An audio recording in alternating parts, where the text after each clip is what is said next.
Tú non vayas más a mi casa faciendo ruido con les madreñes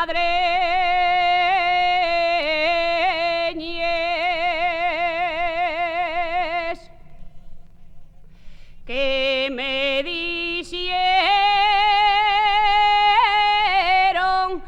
que non teníes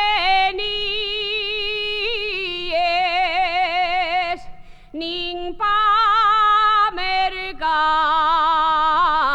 unos perendengues.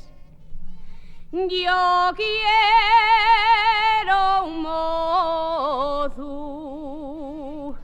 que tenga bondo en la sopanera y tu pinín nin cuatro faves tiene siquiera.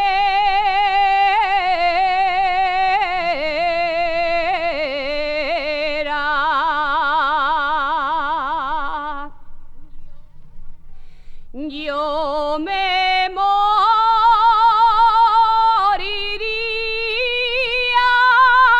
de pena si viésemos les míos orelles,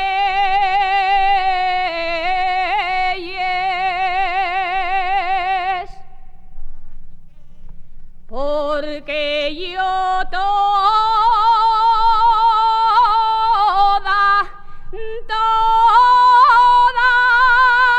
la vida lleve pensando en los perendengues.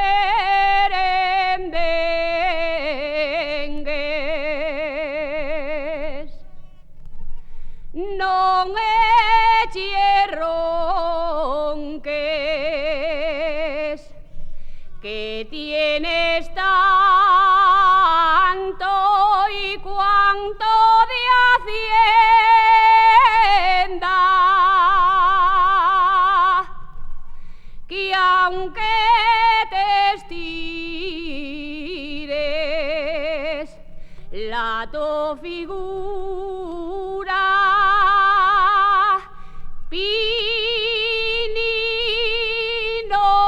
medra.